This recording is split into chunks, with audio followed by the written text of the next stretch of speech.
As a child, I had no complaints. My parents and I lived in a nice 2-story house as a child. Though small, my house is my world, full of joy and comfort. As an 11-year-old, I assumed my parents were happy. My dad called me little princess, and my mom brought me shopping or baking on weekends. For me, everything is perfect.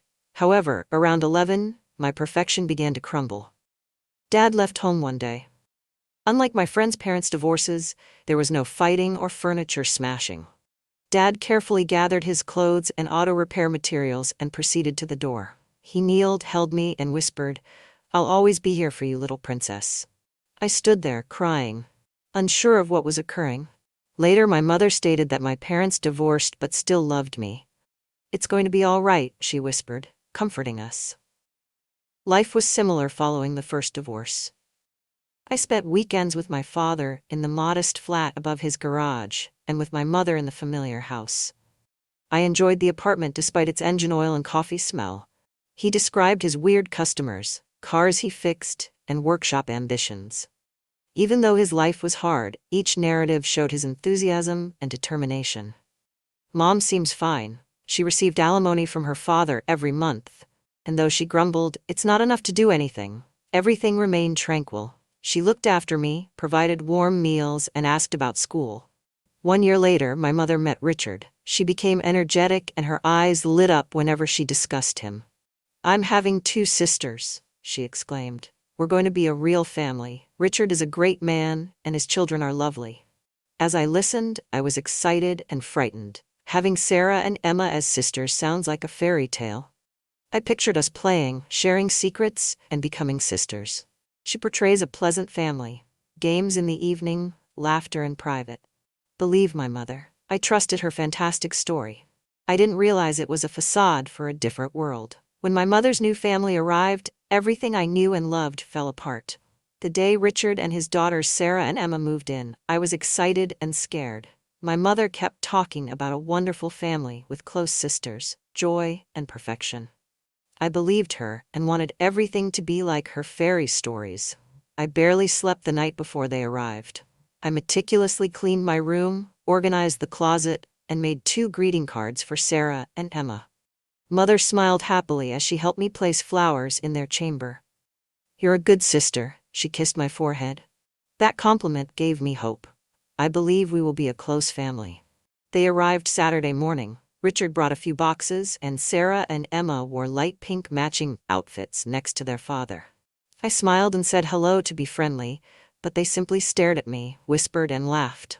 I didn't understand what they said, but I felt excluded again. The first 3 days were awkwardly nice. Sarah and Emma ignored me or answered over the loudspeaker when I tried to talk.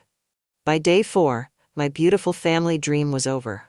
I got up early as usual for school, but the bathroom door was locked. Sarah joyfully bellowed, "Just 1 minute."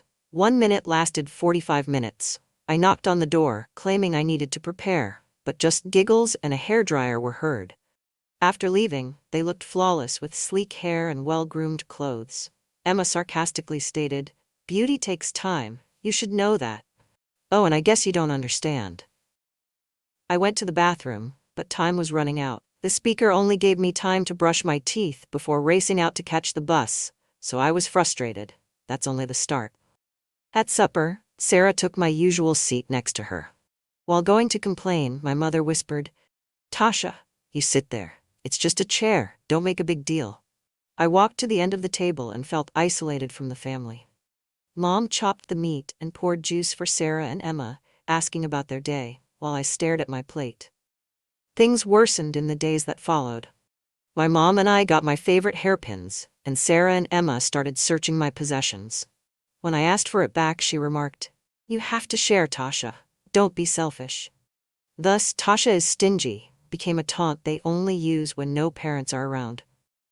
I realized that my dream family was becoming a nightmare. The hardest part is that my mom opposes me. She was too busy caring for Richard and his 2 girls to notice that I was distancing myself from her picture. I usually lost battles once Richard and his 2 girls moved in. Sarah and Emma took over my materials and spirituality, not simply my bathroom or seat at meals. My mother's indifference, not their sly bullying, hurts me most. My biggest supporter is now always with them. I kept complaining about Sarah and Emma's behavior, but she ignored me. My dad gave me my favorite sweater, which was damaged. I carried it down, crying, and informed my mother Sarah had taken and ruined it without permission. Mom murmured, "Tasha, you have to be more careful about storing your things. Sarah didn't mean to. Don't overdo it." After several attempts, I realized that my mother was no help in getting justice. When Sarah spilled juice on my textbooks, she remarked, "Tasha, you have to keep your books neat. Don't blame me." When Emma forgot my schoolwork, she shrugged. "It's just a small thing. You can do it again, right?" Her mother's remark, "I'm stronger, I can bear it," inspired it. She always found justifications to defend Sarah and Emma, so they didn't need to try. No matter what, I must be patient. It culminated when my mother said she would reorganize the bedroom. "Sarah and Emma need more space for their belongings," she added, not looking at me. "My room has a bigger closet, so they're going to move there. And I will move to a small room next to the laundry room." It was only a narrow room with a tiny window. I felt broken seeing all my possessions in one corner. My place in the family is lost with this room. This place no longer feels like mine. Richard kept adding oil to the flames. Even little mistakes were grounds for criticism. "It's like a father," he responded when I protested unjust treatment. Always causing trouble, the apple didn't fall far from the stump. I was hurt by such words but didn't object. Avoiding trouble is my goal. Instead, I avoided them. Most of my time is spent in the library or with friends, only returning home when necessary. Still, I stayed mute. To avoid worrying my father, I didn't inform him. I didn't want to burden him as he started a new career in life. I felt lonely and lost inside. It became clearer every day that this was not my family. It was clear that I had to leave this location on my own to change. High school felt like an endless getaway. I focused on my studies and spent as much time as possible at the library, away from my former home. After returning home, I felt like a stranger in my family.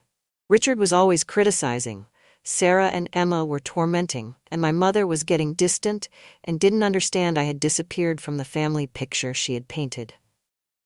My father comforted me. I always feel peaceful at his workshop on rare weekends. Dad rarely asked about his mother's house, but sometimes he worried. "Is everything okay, little princess?" I said, "It's okay," to calm me down. He struggled to keep the workshop going and gained a reputation. His nighttime pizza dinners and chat about his luxury automobile projects were my only bright spots. Studying hard to go into college and leave forever was my sole hope of leaving that house. I studied, joined every academic club, and tried to earn good grades. It is my ticket out of the unfairness I have faced for so long, and an opportunity to prove my worth. As high school graduation approached, I received acceptance letters from various universities, some with scholarships. Having the chance to start over filled me with joy. I have been accepted to many universities, some schools even offer scholarships, and I think the business program of. I excitedly told my family at supper the day following graduation. Richard laughed mockingly at me. I tried to be cool when they said, "University? And who will pay for you? Your father? He can't even afford to maintain his little workshop." "I have a scholarship, and I'll take out more if I need it." I trembled. He said, "We don't sign any loans for you." Coldly, "Our money is for Sarah and Emma. They are the future of this family." I looked to my mother for support. She just bowed and said, "Richard is right, son. We need to consider Sarah and Emma's future." I was angry for the first time after feeling betrayed. I yelled, "I never cared about you. I only care about Richard and his two perfect daughters. I haven't been my mother since he came here." Before she stood and slapped me in pain, silence filled the room. I stared at my mother, my everything, and didn't recognize her. I left the dining table and walked to my room without interruption. My suitcase was packed that night. I couldn't remain longer. I didn't have a strategy, but I knew to call Dad, my sole trusted source. Despite the quick contact, his familiar voice gave me hope. He answered, "I'll come right away." I finally realized I was out of here.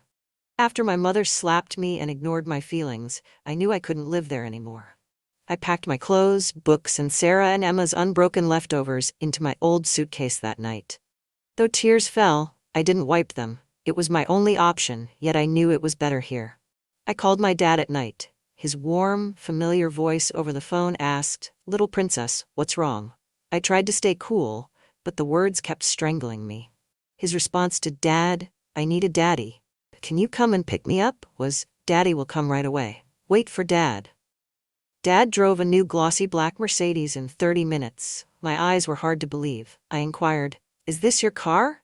Shocked, he nodded and replied, "Yes, little princess. Dad's car workshop is doing well, but now talk about that later. Let me get you out of here."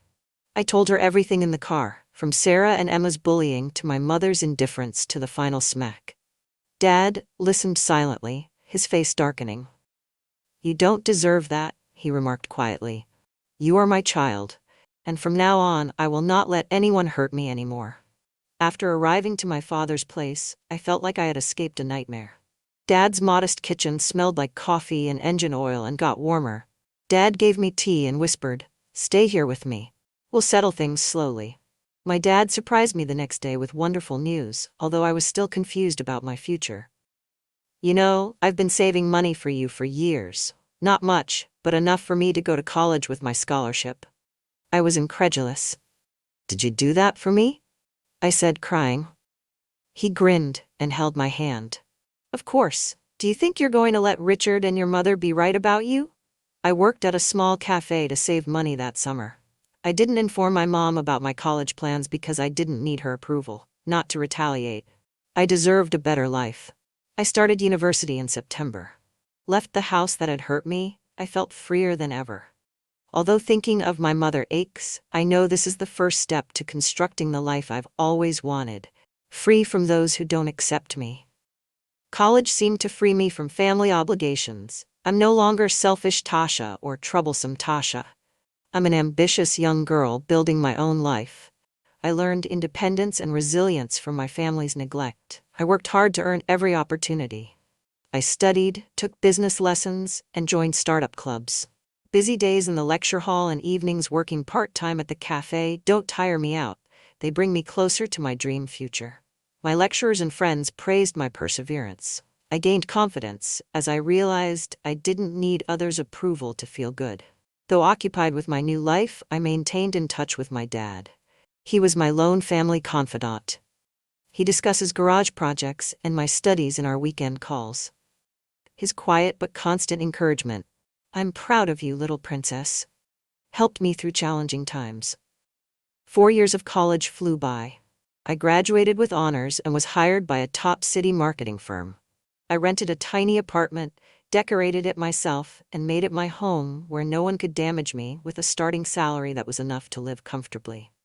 I worked hard, took on new projects, and improved. My efforts earned me raises and promotions. My dream life gradually materialized. I'm saving money for broader ambitions like buying a house, my own. My journey is still long, but this time I'm on my own route. My life orbited. My employment was solid. My beautiful apartment became my home, and my career efforts paid off. I rarely ponder about my family's forgotten past. Before my mom called, I believed I had learned to let go. "Tasha, it's Mom." The phone voice hesitated, as if searching for words. I was speechless for a while, unsure how to answer. It had been years since I heard her voice. "I think it's time for us to talk. I want to fix everything." We met at a modest cafe in the city center, which I thought would be neutral. When she entered, I barely recognized her. Her old confidence was gone, and she looked older and worn. She sat down and exclaimed, "You look great," shaking her hands as she placed the napkins on the table. My mother started telling the truth after some embarrassing social stories. "I've left Richard," she sighed, glancing at the coffee mug. Or rather, he left her after she mortgaged her house to pay for college for Sarah and Emma. She paused, took a breath, and said, "They promised to help me pay off my debt after graduating, but in the end they made all kinds of excuses. When things fall apart, Richard just leave." I sat still while my mother told her story. She sobbed as she said, "You were wrong, Tasha. I chose them instead of me. I let them hurt me, and I didn't protect you. I'm very sorry." My mother's words choked me. Her years of pain and indifference are now more visible. However, looking into my mother's apologetic eyes made me sad instead than angry. "I forgive you," I whispered softly. because I believed forgiving was the only way to live my best life, not because I forgot what happened. I felt we could heal by talking about what we'd lost. This relationship couldn't go back to how it was. I kept pondering about my mother's words after our meeting. I recognize we're both healing, even though the prior trauma remains. Part of me wanted to help her open a new door following her admitted blunders. When I started looking for a house, a calm spot with a tiny garden I had always wanted, I asked my mother to come in with me. "You can move in with me," I called. "This house will be too big for me alone, but if I want to, I think this might be an opportunity for us to start over." My mother wept over the phone. "Thank you, Tasha. I really don't deserve this, but I'm so grateful." After weeks of looking, I found the perfect suburban house, small but pleasant, with a green yard and old trees. When I first showed it to my mother, she cried. I guess I was right. We rebuilt the relationship. That hope faded rapidly.